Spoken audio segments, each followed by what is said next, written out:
अब हम करेंगे energy and work done of spring block system.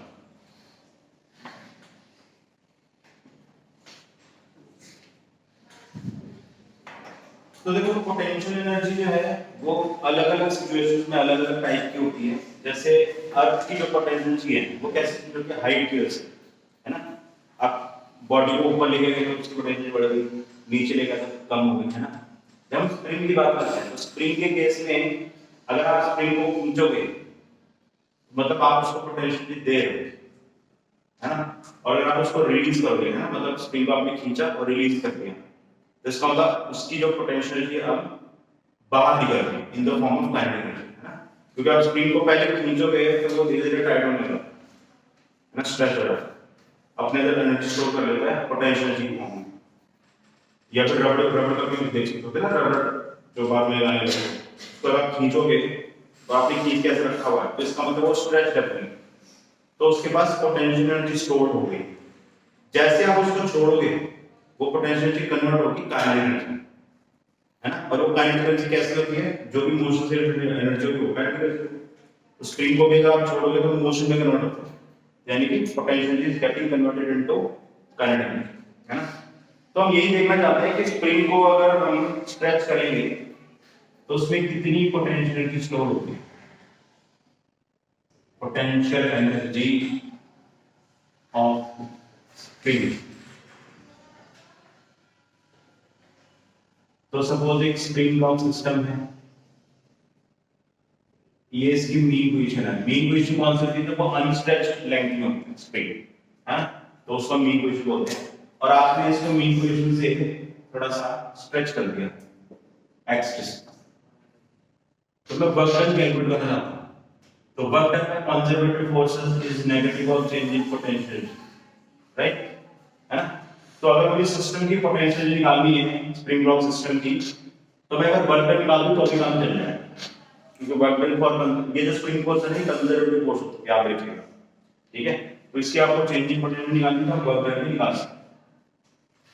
तो हम मान लेते हैं कि ये जो स्प्रिंग है, ठीक है, जब ये x डिस्टेंस पे था, ठीक है, तो इसका छोटा सा डिस्प्लेसमेंट हुआ dx, ठीक है। तो स्मॉल वर्क डन जो है वो हो जाएगा आपका f into dx, ठीक है, f into dx, राइट। जो स्प्रिंग फोर्स होता है, अगर आपने स्प्रिंग को ऐसे x डायरेक्शन मतलब इस डायरेक्शन में x स्ट्रेच कर दिया, एक्सटेंशन कर दिया, तो ये अपोजिट डायरेक्शन में फोर्स लगाता है माइनस dx। ये क्लियर है सबको, ये हमने लॉज ऑफ मोशन में पढ़ा। x एक्सटेंशन करेंगे तो स्प्रिंग माइनस dx फोर्स लगाएगा अपोजिट डायरेक्शन में, ठीक है। तो ये माइनस dx हो गया, dx डिस्प्लेसमेंट हो गया। ये जो वर्क डन का फॉर्मूला इसमें ये डॉट प्रोडक्ट है, तो यहां पर हमारा cos थीटा क्या है, cos थीटा की वैल्यू क्या लिखेंगे, हमने हमने हम स्प्रिंग को इस डायरेक्शन में खींच रहे हैं, ठीक है, हम खींच रहे हैं मतलब एक्सटर्नल एजेंट का वर्क डन है ना, उसकी बात हो रही है ना। हमने स्प्रिंग का वर्क डन खींचा है और हम इसको पोटेंशियल दे रहे हैं, तो एक्सटर्नल एजेंट के वर्क डन की बात होगी, ठीक है। तो मुझे अगर स्प्रिंग को खींचना है और उसको मुझे पोटेंशियल भी देनी है तो मुझे उतनी ही फोर्स लगानी होगी जितनी है स्प्रिंग की फोर्स, क्योंकि हम यहां पर ये कंसीडर कर रहे हैं we are not providing any velocity to this block, है ना। इसको अगर हम शॉर्ट एक वर्ड में बात करें तो इसको हम बोलते हैं स्प्रिंग स्ट्रेच ग्रेजुअली, ये है स्प्रिंग स्ट्रेच ग्रेजुअली। इसका मतलब क्या है कि हम स्प्रिंग को धीरे धीरे खींच रहे हैं। धीरे धीरे खींचने का टेक्निकल मीनिंग ये है कि हम इसकी स्पीड नहीं बढ़ा, ये अल्टीमेटली। तो अब याद रखिएगा फिजिक्स में ये वर्ड कहीं करके दिख जाएगा ग्रेजुअली, तो इसका मतलब क्या होगा कि वहां पर वर्क डन तो हो रहा है लेकिन हम उसको काइनेटिक एनर्जी नहीं दे रहे, हम उसको सिर्फ पोटेंशियल दे रहे हैं, ये आपका है ना। तो ग्रेजुअली का मतलब we are not changing kinetic energy. इसमें फिजिक्स का मतलब फिजिक्स में इसका मतलब क्या होगा, we are not changing kinetic energy, क्योंकि फिजिक्स में हर एक वर्ड का मतलब होता है, ठीक है। तो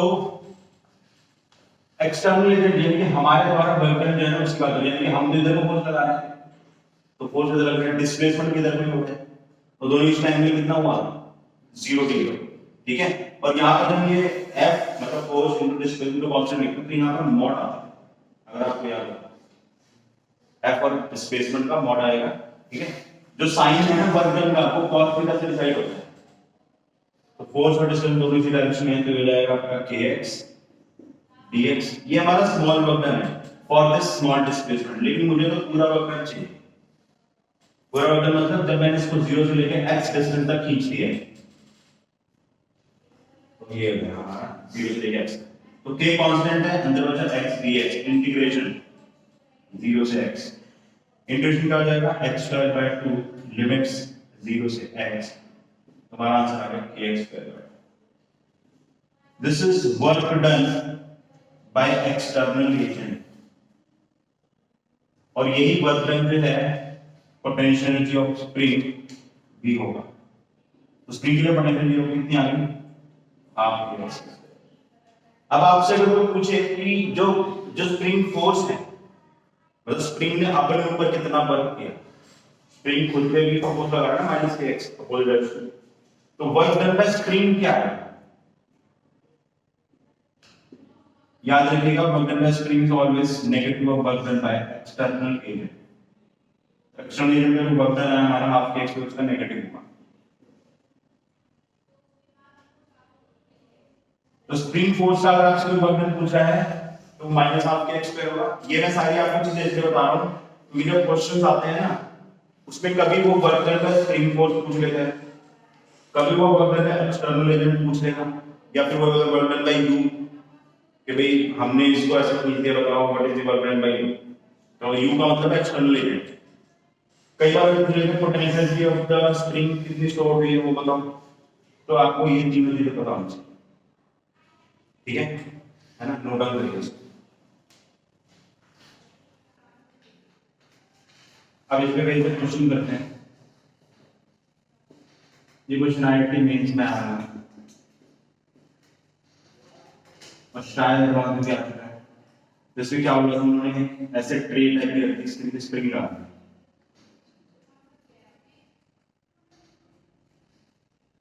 और इसका मास सपोज 10 kg है, इसकी जो हाइट है वो है 10 मीटर मान लो, इसका जो स्प्रिंग कांस्टेंट है k की वैल्यू को 100 न्यूटन पर मीटर दी हुई है। क्वेश्चन पूरा है point maximum extension in spring.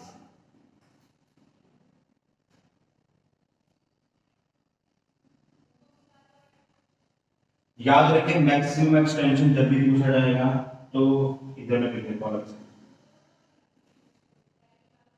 Maximum extension जब भी होगा उस केस में काइनेटिक एनर्जी 0 होती है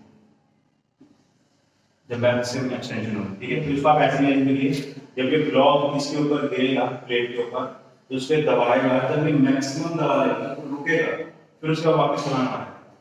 जब मैक्सिमम एक्सटेंशन होगा तो वो कैसे पता लगेगा, जब इसकी काइनेटिक एनर्जी 0 होगी, उस केस में जो एक्सटेंशन होगा वो आपका मैक्सिमम एक्सटेंशन होगा, वही कैलकुलेट, ठीक है। ट्राई करिए जरा इसको, इधर देखिए, देखो एक चीज आप याद रखिए, ये जो वर्क एनर्जी चैप्टर है इस पे जब भी आप क्वेश्चन सॉल्व करो ना जिसमें आपको लगता है कि पोटेंशियल एनर्जी ऑफ ग्रेविटी यानी कि अर्थ की जो ग्रेविटेशन पोटेंशियल एनर्जी mgh वो अगर कहीं यूज हो रही है तो उस क्वेश्चन में सबसे जो लोअर मोस्ट पॉइंट है उसको आप रेफरेंस मान लें 0, यानी कि ये मैंने रेफरेंस लाइन मान ली।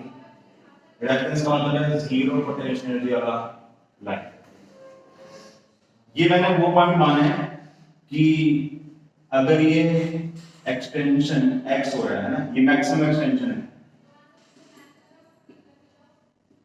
तो मैक्सिमम एक्सटेंशन अगर होगा तो ये यहां तक जाएगा और इससे नीचे ही जाएगा नहीं, है ना। उस पॉइंट को मैंने 0 पोटेंशियल एनर्जी वाला मान लिया रेफरेंस लाइन, ठीक है। क्योंकि आप याद रखिए ये जो हम पोटेंशियल एनर्जी लिखते हैं mgh ये रिलेटिव पोटेंशियल एनर्जी होती है, अब रिलेटिव पोटेंशियल एनर्जी का क्या मतलब है, इसको हम ग्रेविटेशन चैप्टर जो आएगा उसमें हम डिटेल में समझेंगे। अभी आप इतना याद रखिए, पोटेंशियल जब भी आप एमजीएच लिखते हो ना तो उसमें हम एक पॉइंट के रेफरेंस को 0 मान लेते हैं। उसके कंपैरिजन में हम देखते हैं कि वो जो हाइट है अगर वो h है तो उस पॉइंट के कंपैरिजन में अगर h हाइट है तो उस पॉइंट के रिस्पेक्ट में कितनी ज्यादा पोटेंशियल चाहिए, वो होता है एमजीएच, है ना, समझिए। तो इसलिए हम जो बॉटम मोस्ट पॉइंट है उसका हम 0 पोटेंशियल मान लेते हैं, ठीक है। अब इसको सॉल्व कैसे करेंगे, तो देखो जब ये ब्लॉक यहां से यहां तक गिरेगा 10 मीटर इसकी हाइट दे रखी है, ठीक है, तो यहां पर आप इसकी वेलोसिटी निकाल सकते हो। कैसे निकालेंगे, v √2gh से आ जाएगी। कोई भी ऑब्जेक्ट अगर आप ड्रॉप करते हो, ठीक है, तो h हाइट नीचे जाने पर उसकी वेलोसिटी कितनी होगी आप इस फॉर्मूले से निकाल सकते हो। ये मोशन बाय ग्रेविटी में हमने पढ़ा होगा, ठीक है। तो v कितना आ जाएगा √2 into g वैल्यू 10 और h भी 10, √200 है। यहां पर वेलोसिटी आ गई। अब क्या करेंगे, तो अब यहां से जब ये नीचे जाना शुरू होगा, ठीक है, तो इस पॉइंट को मान लो a और इस पॉइंट को मान लो b। इन दोनों पॉइंट पर आप कंजर्वेशन ऑफ मैकेनिकल एनर्जी लगा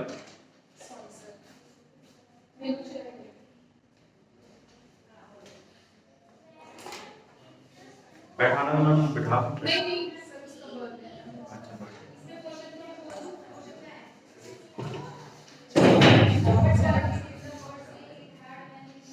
ओके। तो ए पॉइंट पर और बी पॉइंट पर आपको कंजर्वेशन ऑफ मैकेनिकल एनर्जी लगानी है। क्यों लगा रहे हैं कंजर्वेशन ऑफ मैकेनिकल एनर्जी, क्योंकि यहां पर कोई भी नॉन कंजर्वेटिव फोर्स नहीं है। यहां पर फ्रिक्शन है नहीं है, एयर रेजिस्टेंस है नहीं, ऐसा कुछ नहीं होगा। तो नॉन कंजर्वेटिव फोर्स नहीं है तो आप कंजर्वेशन ऑफ मैकेनिकल एनर्जी लगा सकते हैं। कैसे लगाएंगे, इस पॉइंट पर इस ब्लॉक के पास एक तो काइनेटिक एनर्जी है, जो वेलोसिटी है, तो इस पॉइंट पर इसकी मैकेनिकल एनर्जी हो जाएगी हाफ m यानी वेलोसिटी का स्क्वायर, ये होगी काइनेटिक एनर्जी प्लस पोटेंशियल कितनी होगी। अगर मैं इसको 0 मान रहा हूं तो यहां से इसकी जो हाइट है वो x है, तो पोटेंशियल कितनी हो जाएगी 10, मतलब m की x लिखा हुआ है ना, g की वैल्यू 10 होगी, m की x की वैल्यू डाल रहा हूं ये x। तो a पॉइंट की पोटेंशियल हमने लिख ली। अब b पॉइंट जो है ना, ठीक है, उसकी मैकेनिकल एनर्जी लिखनी है। मैकेनिकल एनर्जी कौन सा, काइनेटिक एनर्जी लिखनी है, पोटेंशियल लिखनी है। लेकिन हम क्या बोल रहे हैं, मैक्सिमम एक्सटेंशन पे काइनेटिक एनर्जी आ जाएगी 0। तो ब्लॉक जब मैक्सिमम एक्सटेंशन पे होगा तो यहां पर अगर रुक जाएगा, यहां पर अगर रुक जाएगा तो उसकी काइनेटिक एनर्जी होगी वो 0। अच्छा, पोटेंशियल एनर्जी क्या होगी, जब एकदम लोअर मोस्ट पॉइंट पर अगर, तो potential energy due to gravity वो भी 0 हो चुकी है, क्योंकि बॉटम मोस्ट पॉइंट पर आएगा, ठीक है। mg h तक तो करो तो h 0 आ जाएगा ना, तो पोटेंशियल एनर्जी ऑफ ग्रेविटी ये भी 0 हो गई। लेकिन एक और पोटेंशियल एनर्जी है इसका, स्प्रिंग की पोटेंशियल एनर्जी। स्प्रिंग की पोटेंशियल कितनी होगी, हाफ kx। तो ये जो इक्वेशन है इसमें आप x के लिए सॉल्व करोगे तो आंसर है ना। बाकी सारे चीजें हैं हमारे पास, everything is given, x is unknown, a की वैल्यू दिया है, ठीक है। नोट डाउन करिए और मेरे को आंसर निकाल के बताइए। क्विक क्या आप ये वेरी गुड।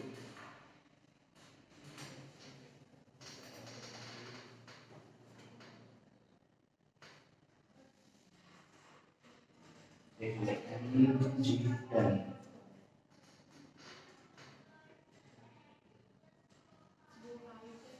आपने गलती कर ली, आपने इसको रेफरेंस मान